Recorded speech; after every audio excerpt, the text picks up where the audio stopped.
do nosso dia a dia, né? Quantas pessoas aqui já não ouviram a sua mãe reclamar quando você era criança? Menino, menina, você saiu do quarto e deixou a luz acesa. Por acaso você é sócio da Light? Né? Recebeu essa bronca. Eu já recebi essa bronca várias vezes. A ideia é justamente essa: ser sócio da Light. Inclusive as elétricas nos Estados Unidos são conhecidas como empresas de viúva, ações de viúva. Por quê? Porque durante décadas elas foram conhecidas e reconhecidas como empresas que pagam religiosamente os seus dividendos a cada trimestre. E não é diferente aqui no Brasil, principalmente empresa pública. Aqui a Vivo, Transmissão Paulista, essas duas empresas aqui, por exemplo, pagam 2 dígitos só no dividendo potencial. E não é uma coisa que acontece uma vez ou outra. São consistentes. Então, como eu falei, o lucro, ele é contábil, ele é uma opinião. Dividendo é cash, é dinheiro no bolso. E nos Estados Unidos tem uma frase que diz cash is king.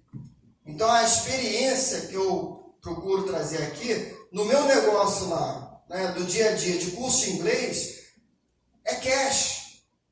Na época da inflação, a gente recebia o pagamento dos alunos no dia 3, investia no overnight para ganhar dinheiro e só pagar os professores no final do mês, com lucro, quando era a época da inflação, era cash. A gente podia, não só a gente, como várias empresas, podiam se dar o luxo de serem ineficientes. Quando veio o Plano Real, acabou isso. As empresas precisavam enxugar, precisavam ser eficientes e precisavam ser competitivas, porque acabou a mamata do overnight, do dinheiro fácil.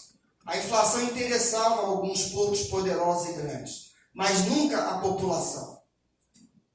Então, outra coisa, falando em população, isso aqui é uma forma muito democrática de você investir. Você não precisa passar pelo seu gerente, você basta abrir uma conta na corretora, ter acesso ao home broker, o custo é baixíssimo, é só o da compra e venda, que hoje é muito acessível, comparado ao que era antigamente, e você pode montar sua carteira. Quantos aqui tem a Vivo como operadora?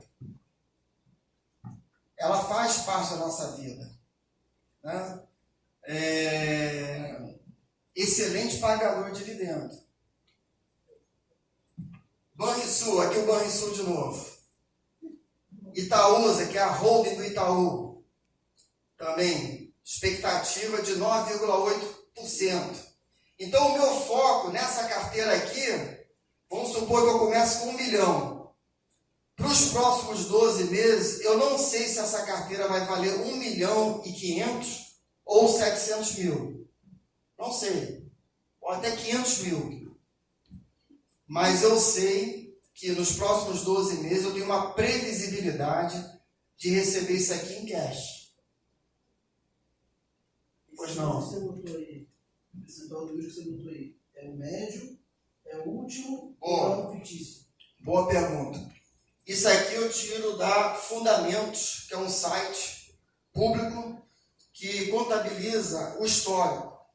Tá? Eu tenho o hábito, né, de olhar sempre o índice histórico, porque apesar dele não ser garantia de resultado futuro, ele é um excelente indicador, principalmente quando ele é consistente, e essas empresas são consistentes. Então você tem que separar o trigo do joio, boa pergunta, porque pode aparecer lá uma Oi com 20% de yield, como apareceu alguns anos atrás. Só que nessa eu falei, não, essa eu não vou entrar. Casamento histórico. Casamento histórico. Não, ela é dos últimos 12 meses. Então, partindo da premissa de que o Banrisul, por exemplo, se ele teve um ano muito bom num período de recessão, imagina como que vai ser num período mais estável e até de retomada econômica.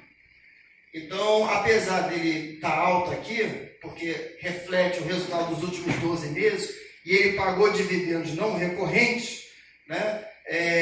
Não quer dizer que isso vai se repetir. Mas se for acima de 6%, já está bom para mim. Eu procuro empresas que vão pagar pelo menos acima de 6%. Tem um livro muito bom, depois, quem quiser, chamado Faça Fortuna com Ações, Décio Bazin, excelente, e ele dá essa regra via de regra, buscar empresas que pagam bons dividendos acima de 6%. Um livro que foi escrito há 20, 30 anos atrás e que vale hoje. Porque esse 6% é a divisão mágica. Então aqui tem Itaú, né, metal leve, funciona como um relógio. É uma carteira, um exemplo, tá? Mas só para mostrar. E a brincadeira fica melhor ainda quando você tem condições de reinvestir esses dividendos. Tá? Não é só economizar é importante, os aportes têm o seu momento, principalmente no início. Não precisa ficar muito ligado em performance, né? Deu a mais, deu a menos. Isso no início não vale nada. O importante é realmente ter o hábito de fazer aportes e reinvestir os dividendos. É isso que vai alavancar a sua carteira ao longo dos anos. E eu queria fechar dando um exemplo, que alguém pode dizer aqui, mas você falou em Warren Buffett. Isso pode acontecer lá nos Estados Unidos, que é diferente, economia estável, economia americana. Aqui no Brasil é muito difícil, é crise toda hora. A gente não tem nenhum bom exemplo aqui de realmente alguém que fez fortuna comprando ações utilizando buy and hold. Então, eu digo, mentira, que a gente tem sim um cara chamado Luiz Barsi, ele está aí na internet, ele começou como engraxate, década de 70, né, filho de espanhol, pai criado pela mãe solteira, já naquela época, e ele foi influenciado pelo Décio Bazin, que escreveu esse livro, só que o Décio já faleceu, mas é o livro que ele recomenda. E ele sempre diz, minha remuneração são os dividendos, porque ele não se preocupa com oscilação de preço. E mais, não compra dólar, não tem dinheiro lá fora, não compra imóveis, todo o dinheiro dele foi construído em ações. A primeira ação dele foi uma elétrica, a CESP. Década de 70 ele colocou uma meta, vou comprar não sei quantas ações da CESP. Cumpriu a meta, aí passou para a segunda. Ele tem várias elétricas. Você já pode identificar aqui um padrão interessante, né? Ações de viúvas, dividendos pagos religiosamente, Luiz Barsi com muitas elétricas.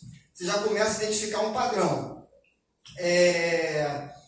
Vale a pena ouvi-lo, vale a pena conhecê-lo, tem uma mente brilhante para os investimentos. Ele diz que o brasileiro foi acarneirado para acreditar em poupança e por isso ser mal remunerado. E achar que poupança é seguro. Se a gente lembra lá o confisco do Collor, na época do Collor, quem viveu, né, quem tinha dinheiro na poupança sofreu. O dinheiro foi confiscado. Agora, quem era proprietário e sócio de empresa, passou pelas crises todas. Mas, hoje a fortuna dele está avaliada em 2, 3 bilhões. Quer dizer, a gente não precisa chegar aos bilhões, mas se chegar a uma fração disso, acho que já garante uma boa aposentadoria, né? Então, a minha proposta aqui é olhar com um pouco mais de carinho essa conversa de investir em empresas sólidas, com lucros consistentes, com histórico. Itaú, por exemplo, eu fiquei sabendo agora, vai completar 100 anos de idade.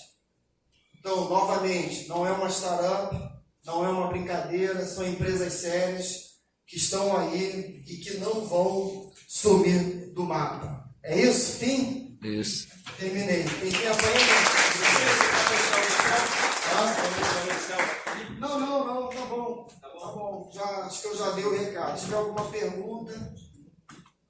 Vamos agradecer o Mr. Paul Guzman e alguma pergunta rápida antes do nosso coffee break? Pô, eu só não entendi, o 6% é um número mágico? O 6% é um número mágico ou tem a ver com Não, legal. Então, na época que o Décio Bazin escreveu o livro, era um número básico. E por coincidência, né, nós estamos exatamente nesse número hoje. É claro que o contexto é diferente.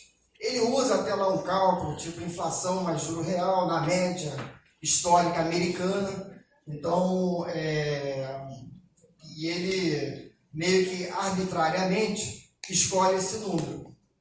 E ele serve um guia porque é uma pergunta importante, porque, por exemplo, como é que eu vou fazer valuation de uma empresa?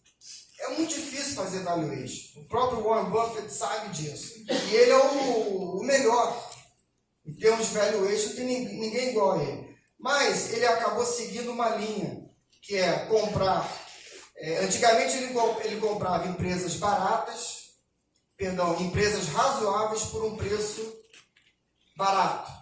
Depois ele, por influência do seu sócio, passou a comprar empresas excelentes a um preço razoável. Porque a empresa excelente, Itaú, por exemplo, Itaú consegue reinvestir o seu lucro e ter um retorno acima de 20%, que é sensacional.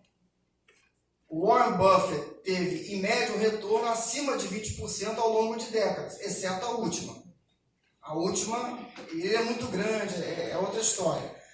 Mas você ter um retorno desse na própria empresa, por isso se o dinheiro fica no Itaú, ela é boa para o acionista. Mesmo que o preço da ação tenha subido. Porque por mais que ela suba, ela ainda está barata. Pela competência e a capacidade dos seus gestores de sempre gerar um retorno bem acima da média do mercado. Então, os 6% facilita na hora de eu escolher. Então, por exemplo, eu não olho muito empresas que não pagam dividendos. São raras, mas eu procuro botar assim, boa parte da carteira, e eu recomendo isso aos clientes, daquelas que são consistentes. E que giram, não precisa ser muito acima de 6%. Porto Seguro, por exemplo, excelente empresa. Paga consistentemente acima de 6% só de dividendo.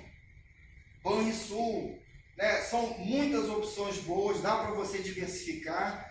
E ficou um número aí. Eu não tenho uma base técnica para te justificar os 6%. É um número utilizado para o décimo base e que é muito prático e conveniente para mim e para os clientes que têm essa intenção de montar uma carteira voltada para dividendos. É um porte muito legal. Na Fundamentos, quando eu faço uma busca avançada, eu já ponho lá acima de 6% para ver o que está acontecendo. E vou atualizando isso sempre. Nas ações que você botou aqui no slide, por acaso tem uma ação de governo? Brasil, Sim. Possibilidade, Petrobras. Não, Petrobras não, mas... Não, Petrobras é mista, mas tem muito governo influenciando. Pô, legal. Não gosta, ou se tem algum critério cortar ali, Então, que vale? Eu vou responder da seguinte forma. Luiz Barsi, maior acionista, pessoa física do Banco do Brasil. Paga excelentes dividendos. Eu não estou nem aí se é estatal ou não. Não, então. Mas boa. Boa é porque ali eu tive que reduzir, porque é só com propósito didático. Mas excelente, ponto. Petrobras, há 30 anos atrás eu ouvi um professor meu dizer: eu não compro ação da Petrobras, nunca comprei e nunca vou comprar. Porque Petrobras é um instrumento político nas mãos de qualquer governo, não é uma empresa de fins lucrativos. Petrobras, 2 estatais, mas tratamento diferenciado. É isso que mais um recado que eu procuro deixar com vocês. Cada caso é um caso. Não tem essa estatal, não é cada caso. Banrisul é estatal. Se for privatizado, dobra de preço. Mas eu não estou em Banrisul porque ela pode ser privatizada. Eu estou em Banrisul porque ela paga bons dividendos consistentemente e eu morro de inveja deles. Não, deles não, do Internacional e do Grêmio. E boa sorte pro Botafogo.